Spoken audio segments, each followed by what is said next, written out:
Shalom, saudara-saudara yang dikasihi oleh Tuhan Yesus Kristus. Sebelum kita melaksanakan atau melakukan semua kegiatan kita hari ini, hari Senin 20 Desember 2021, marilah kita terlebih dahulu dengar-dengaran dengan firman Tuhan. Untuk itu saya mengajak saudara, marilah kita berdoa. Kasih karunia dan damai sejahtera dari Allah Bapa kita kiranya menyertai saudara-saudara sekalian. Amin. Firman Tuhan yang menyapa kita pada hari ini tertulis dalam kitab Ulangan pasal 32 ayat 10a. Namun supaya lebih lengkap akan saya bacakan semua dalam ayat 10a. Dikatakan demikian. Didapatinya dia di atas satu negeri, di padang gurun, di tengah-tengah ketandusan, dan auman padang belantara. Dikelilinginya dia dan diawasinya, dijaganya sebagai biji matanya. Saudaraku yang dikasihi oleh Tuhan Yesus Kristus, firman yang telah saya bacakan tadi adalah bagian daripada nyanyian Musa. Di sana saudara-saudara dapat kita lihat bagaimana Musa menggambarkan keadaan umat Israel dan bagaimana Tuhan yang senantiasa menjagai umatnya. Dikatakan di sini saudara-saudara, umat itu tengah berada di tengah padang gurun. Tentu hidup di tengah padang gurun, hidup di dalam kekeringan, kegersangan, tentu dengan demikian makanan juga adalah sangat sulit. Dan keamanan mereka juga di sana digambarkan seperti orang yang hidup di padang belantara yang penuh dengan auman, yaitu auman singa, demikian juga serigala. Ini menggambarkan ancaman yang setiap saat yang dapat membunuh dan mencelakakan umat itu. Demikianlah posisi dan keadaan umat Israel. Namun apa yang mau kita perhatikan di sini? Bagaimana Tuhan yang mengasihi umatnya, sebagaimana dia telah berjanji kepada nenek moyang mereka, Abraham, Ishak, dan Yakub, dan akan menjadikan mereka menjadi bangsa yang besar. Tentu walaupun mereka tengah berada di padang gurun, bukan berarti kehidupan mereka akan terancam. Karena kita tahu bagaimana Tuhan memelihara mereka tengah berada hampir 40 tahun semenjak mereka keluar dari perhambaan di Mesir. Segala sesuatu dicukupkan oleh Tuhan. Dan Tuhan sendiri selalu melindungi mereka sehingga mereka boleh tentram dan jauh dari celaka.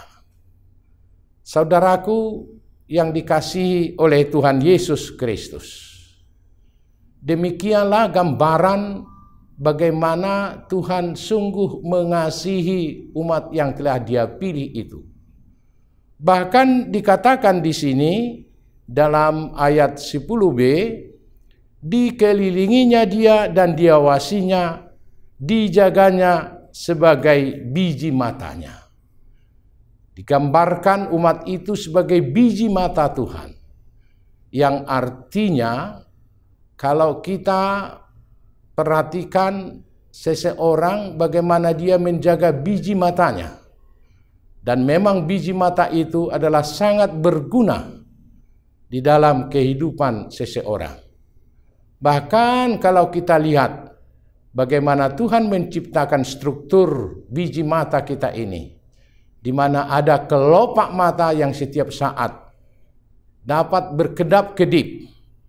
Saat kita hendak melihat sesuatu yang terang, bisa dikondisikan sehingga kita bisa melihatnya dengan baik. Dan dalam situasi gelap juga kita bisa melihat dengan keadaan biji mata seseorang.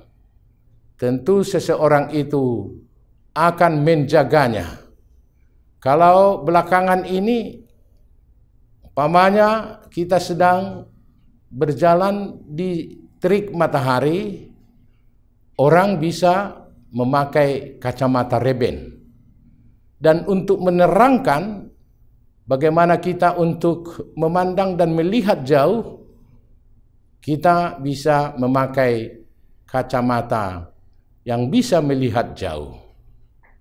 Demikian saudara-saudara, berharganya kita di hadapan Tuhan.